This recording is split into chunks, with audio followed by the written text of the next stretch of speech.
Jai Hind everyone, I'm Jyoti Sharma. Today we are going to take a very complex topic under the unit Transformers and Networking for the subject Fundamentals of Electrical Engineering, having a subject code of BW101 or 201 under AKTU syllabus for the first year. So the working of transformer, if at all I say, with that, we'll be continuing with its EMF equation, why the transformer rating is always being done in VA, not in the active power, only in apparent power, and also with a small numerical on an EMF equation. So let's start with the working of a transformer. Now, if at all I go with the working principle of a transformer, right? So the working principle of a transformer is nothing but Faraday's law of electromagnetic induction and mutual induction, right? So Faraday's law of electromagnetic induction, it actually gives that whenever there is a rate of change of flux, there will be an EMF induced, right? And similarly, mutual induction, when the two coils are placed nearby, the two coils which are magnetically coupled, and if one of the flux is being varied in one of the coil, the nearby coil which is being placed, that will also be experiencing an EMF induced, right? So, if at all I apply the same principle to the transformer, say this is the core of the transformer, having the two windings, this is the primary winding, the secondary winding, right? Now, if at all I say, the transformer primary is the side to which we connect the transformer's primary side is the side to which we connect the supply, and the secondary is the side to which we connect the load, right? In fact, a transformer is a bilateral device. So the supply can be given from any other side. To the side we are giving the supply, that automatically will become primary, and the side to which we'll be connecting the load will become secondary. Now, if at all we say that the transformer primary is being fed with a alternating supply voltage V1, right? This is the alternating supply voltage V1. It has to be alternating. Can't it be DC? We'll be discussing it, right? So if this is an alternating voltage being given, then obviously an alternating current will be flowing in the primary winding, right? Now this primary winding is having N1 turns, say N1 number of turns, say 50, 100 or whatever, right?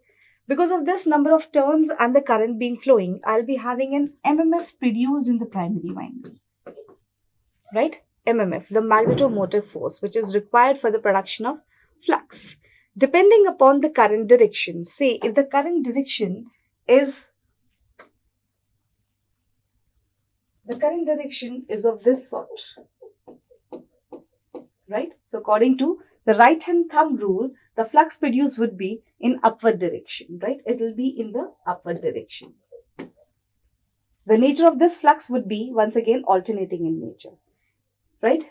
As the flux is alternating in nature, we are getting d phi by dt. It means, according to the Faraday's law of electromagnetic induction, I'll be having an induced EMF in the primary. This induced EMF is being called as the self-induced EMF. It is a statically induced EMF, right? Basically, if at all I classify how many types of induced EMF can be there. So it can be either dynamically induced EMF, it can be statically induced EMF. Dynamically, that is because of the motion, which we generally see in case of generators or in case of motors, where the induced EMF we got is because of the motion of either the coil or of the magnet, or the relative motion between the two, right? But here the transformer, it is a static device, right? We don't have any rotating part in it. So where do we get this induced EMF from? We get it from the supply. What we are getting, the supply itself is alternating, the current is alternating, the flux which is flowing or the flux which is being produced in the coil, that itself is alternating. It is increasing, decreasing, getting back to its value, completing a one cycle.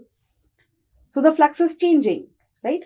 When the flux is changing, I'm having an induced EMF given by minus d phi by dt n, or I must write minus n d phi by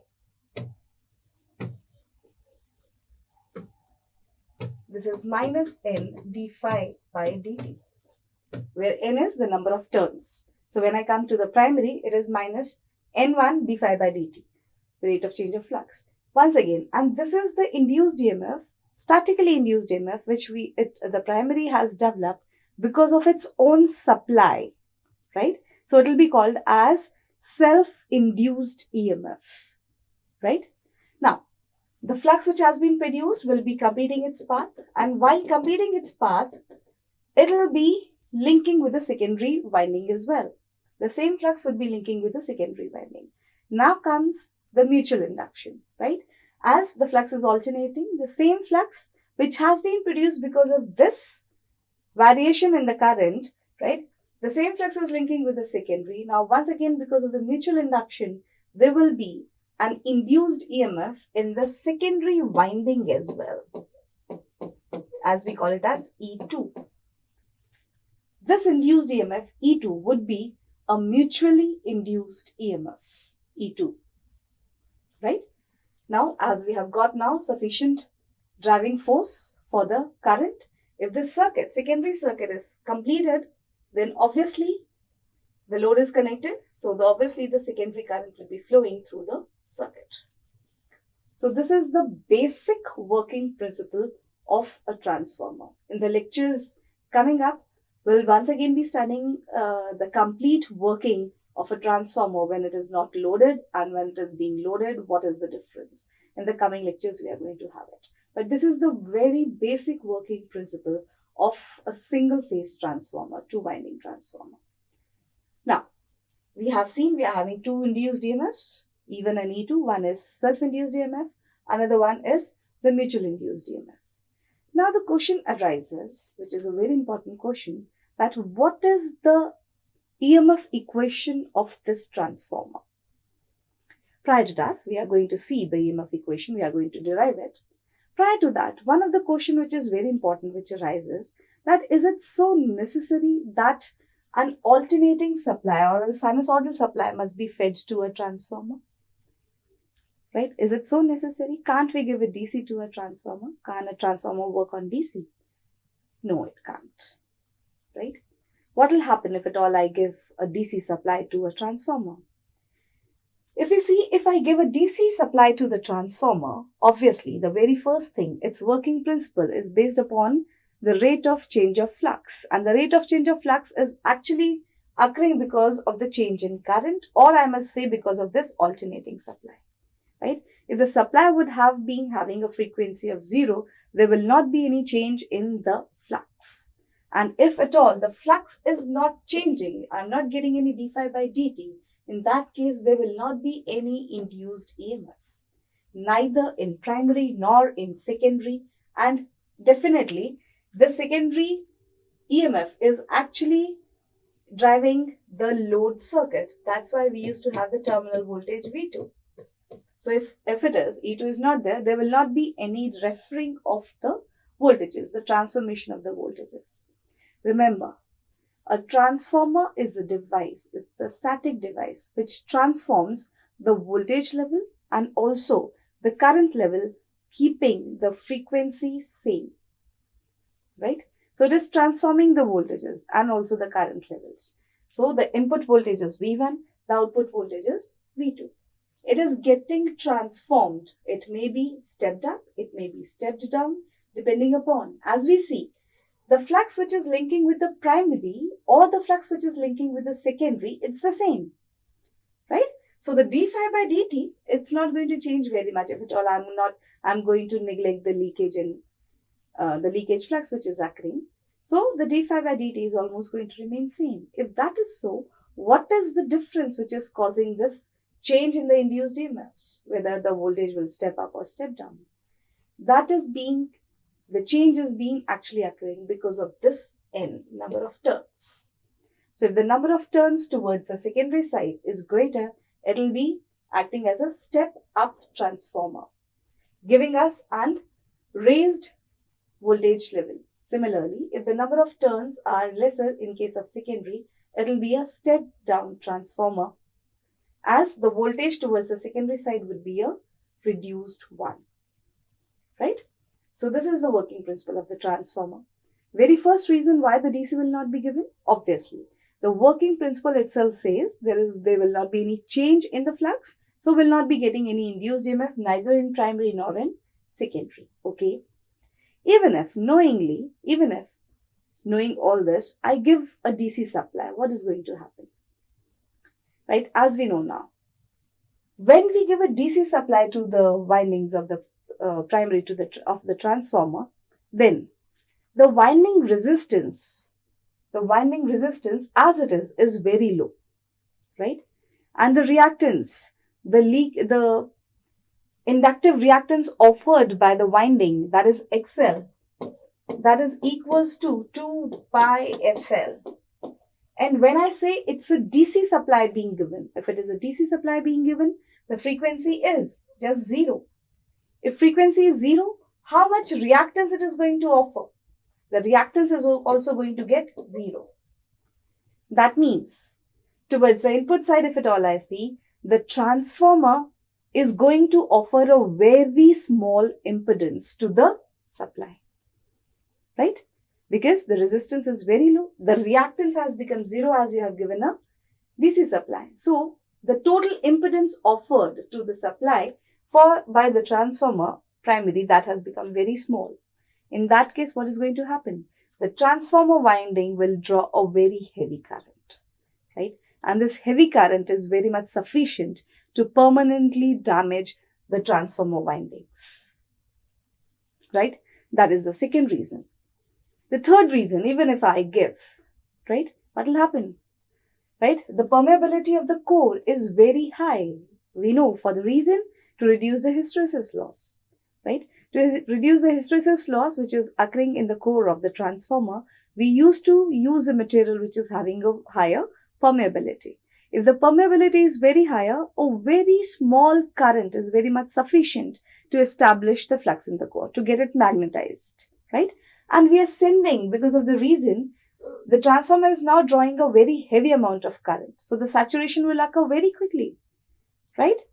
In that case, once again, if the saturation occurs very early, once again, there may be a permanent damage, excessive heating of the core, right? If there is excessive heating of the core, there may be a permanent damage to the core material, right? So these three reasons are there why we should not be giving DC to a transformer.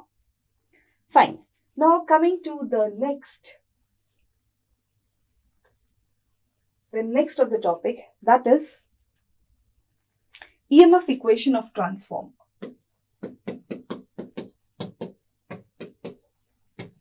EMF equation of transformer. Now, let us consider that N1, what we were saying, is the number of turns in primary.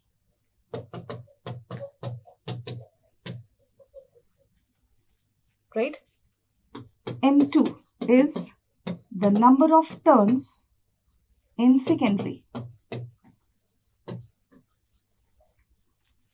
E1 is the RMS value of induced EMF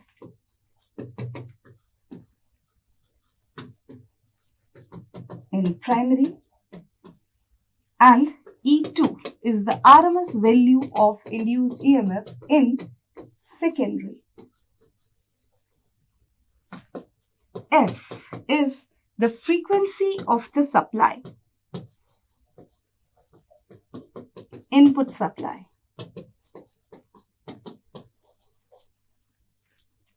Right? And phi n is the maximum flux produced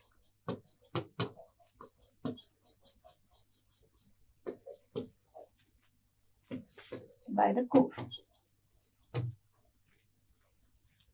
Right? If these are certain unknowns which has to be incorporated in the EMF equation of the transformer, then now, once again, working principle is, we have just seen. So, when the primary voltage and alternating voltage is being given to the primary of the transformer, there will be a current flowing which is alternating in nature.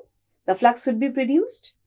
When the same flux links with the primary and the secondary, will be getting a primary and secondary induced EMF. One is self, one is mutual. That means, if at all I go with the EMF equation according to the Faraday's law of electromagnetic induction, the induced EMF E is given by minus N d phi by dt. Right? Now, once again, what is this phi? This is the instantaneous value of the flux. If that is so, minus N, what is phi? Its instantaneous value is given by, we know we can express any sinusoidal quantity, its instantaneous value as phi m sine omega t. Right? If at all, now once again I differentiate it, I'll be getting it as minus N omega phi m cos omega t. Converting cos into sine, I may be having it as sine omega t plus pi by 2. Right? Now, to remove this minus, I'll be having the equation as N omega phi m sine omega t minus pi by 2. This is the induced EMF equation. One significant thing what we get from this equation is that the induced EMF, let that be primary or the secondary, that will lag the flux, which is having its equation as phi m sine omega t. This is the flux. The induced EMF, what the expression we are getting, is some maximum value. What should be this? The standard way of the expression of a instantaneous quantity. That is, E must be equals to some Em sine omega t. It must be some Em. That means maximum value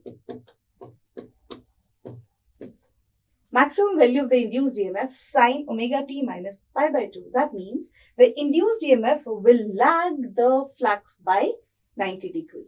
Right? We are going to incorporate that in the phasor diagram when we'll be discussing. So the induced EMF will lag the flux by 90 degrees. Okay, but we haven't still got the expression. We have got that now E is equals to Em sine omega t minus pi by 2. What is this maximum induced EMF?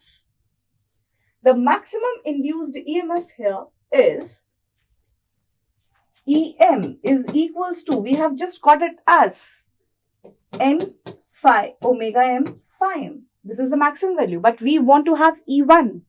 What is E1?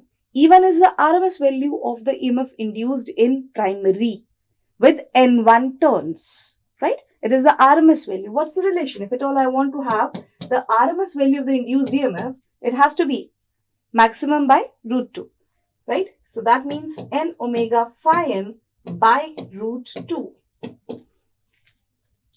Once again, this is 2 pi f phi m by root 2. This value, it is 2 pi by root 2, that is 4.44 f phi m n. This is a journal expression, right? This is 4.44 f phi m n. This is the journal expression for the induced EMF in transformer.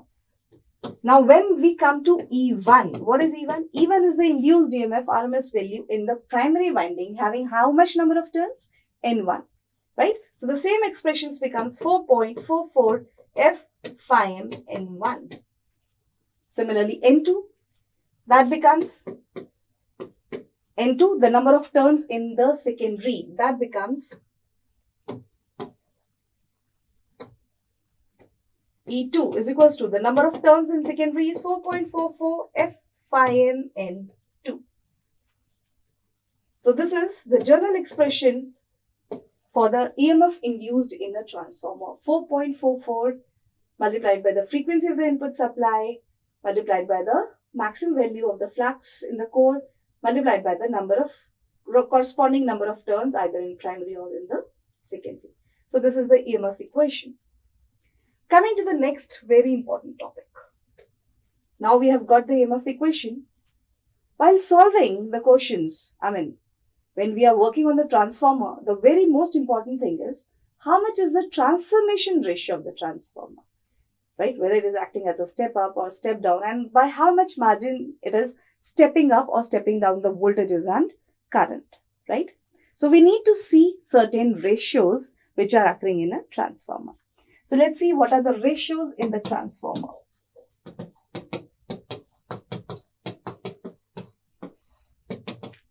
Fine. So the ratios in the transformer goes. It can be very easily derived from what we have just done.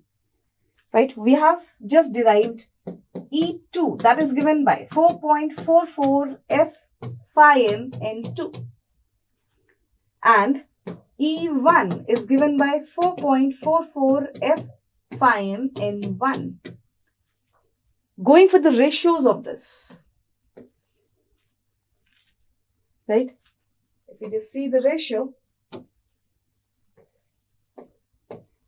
we'll be getting N2 by N1 is equals to E2 by E1.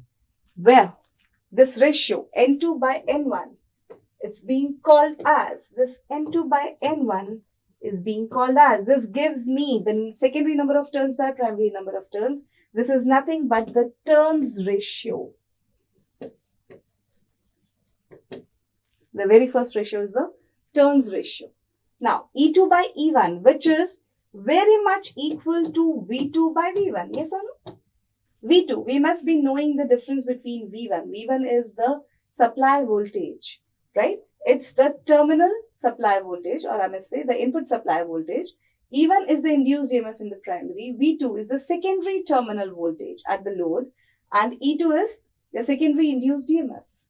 So if at all I consider there are not so probable drops in between, then obviously E2 can be considered equals to V2 and E1 can be considered equal as V1. The ratio would be the same. These two ratios, E2 by E1 or V2 by V1, these are being called as voltage ratios.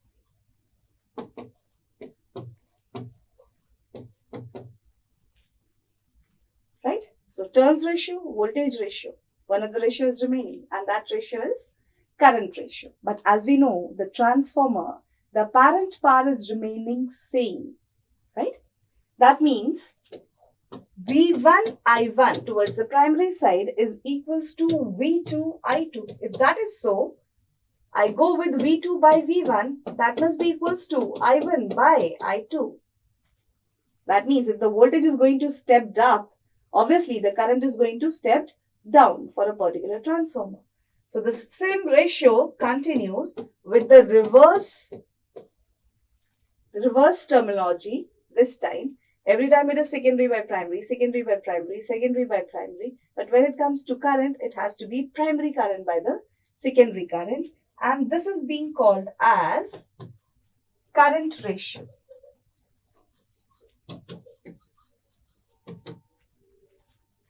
And collectively, these ratios can be represented by a single term, K, which is basically being called as transformation ratio.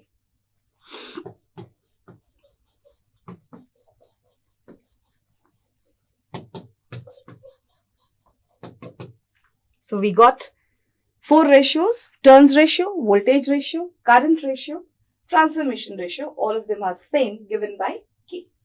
That is the ratio of the transformer. Now, as we were discussing, and another term, V1 I1, V2 I2. What is this V1 I1 and V2 I2 exactly? That is the VA rating of the transformer. So the next very important topic which comes into our mind is why, if at all you see around yourself, most of the loads, if at all you see, those are being rated. What are the rating of those devices, right? So the rating, the power rating, that is actually being done in active power. They must be in watts or they must be in some HPs, right? But when it comes to a transformer, right, its rating is not that much watts of transformer, right? Its rating is being specified in apparent power, right? Apparent power, which we used to denote with the letter S given by VI and having the unit of VA, voltage and current. That is just the power which is just apparent to you, which is just visualized to you, right? Where the power factor is not involved. Why this is so that while giving the rating of a transformer, we doesn't involve the term power factor, or why it is not being considered? So the very important question for this is, why the transformer rating is in VA.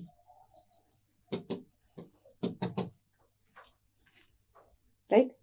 That means, first of all, what's the VA rating? So what we have just discussed, that the input voltage, input current, that must be equals to V2, I2. That is its VA rating. Why it has to be in VA only? So, if at all you see, the energy, the rating of any device, if at all I say, how it is decided? It is decided by the temperature rise what it can bear. And the temperature rise of any device depends upon the losses which are occurring, because these are the losses which causes the temperature rise, the heat, right?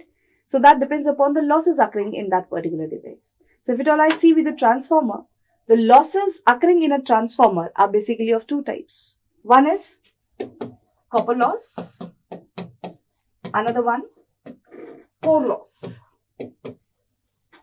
or which we call it as iron loss. So when I see a copper loss, these are the current dependent losses, right? These are current dependent losses, I square R losses, variable losses. So these are current dependent. Whereas if at all I go with the core loss, let that be hysteresis or let that be eddy current losses, these losses are actually voltage dependent losses, frequency dependent losses.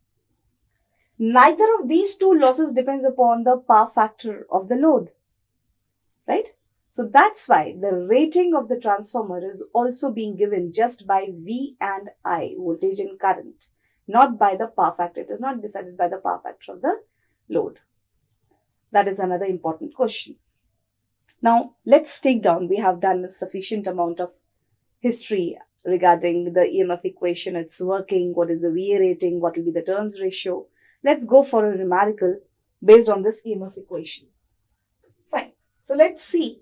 If at all I say, if there is a single phase transformer, right, working on 50 hertz, it is having, say, number of turns of 80. That means N1 is equals to 80 turns. It is having a secondary number of turns. The secondary number of turns is, say, 400. Primary number of turns is 80. Secondary number of turns is 400. Say the net cross-sectional area of the core, that is given by 200 centimeters square. The net cross-sectional area of the transformer is 200 centimeters square, right? Now, if the primary of the transformer, it is being connected to 240 volts 50 hertz supply. So obviously, if it is connected to 240 volts 50 hertz supply, this becomes V1, a supply voltage, right? We need to determine, the question is, determine the EMF induced in the secondary winding. So the EMF induced in the secondary winding, we need to find what is E2. And the second one is, what will be the maximum value of the flux density in the core? Flux density given by BF. And obviously, I know that this is equals to maximum flux upon unit area. Right? So if at all I want to have E2, where would I run for? E2, which is equals to, because E2 is now equals to V2, that must be equals to, we'll be going to the turns ratio.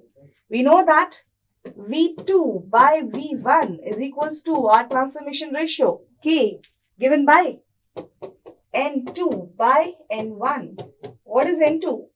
N2 is 400, N1 is 80. That means 5. So the transformation ratio is 5.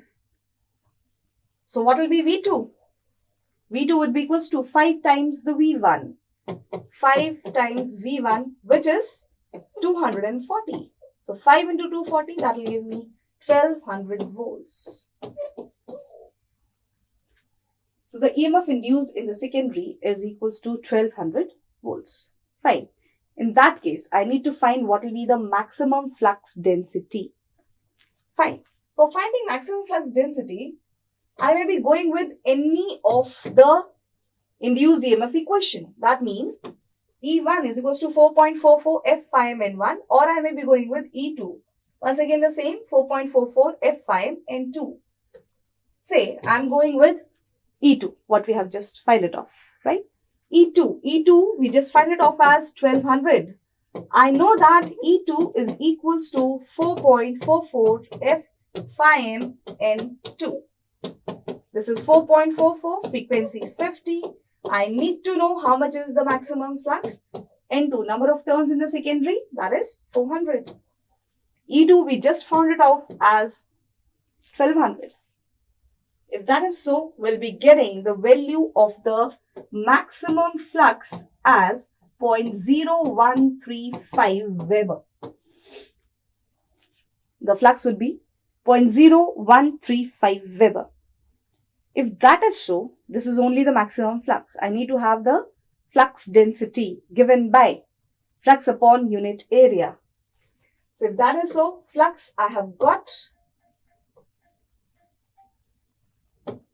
Flux is what I've got. That is 0.0135. And what's the area? The area is given by 200 centimeters square. So, BM, that must be equals to maximum flux upon area. This is 0.0135 upon area is 200 centimeters square. What is the unit of the flux density? That is Weber per meter square. So, I need to have the area also in meter square. Converting that, I'll be having it as 200 into 10 to the power of minus 4 centimeter square. So, I get the value as 0.675 Weber per meter square. So, this is the value of the maximum flux density. I suppose we have covered a sufficient amount of material which is very useful for you for the EMF equation and for solving the numerical related with EMF equation. We'll be once again meeting together for certain other lectures on transformer. Thank you.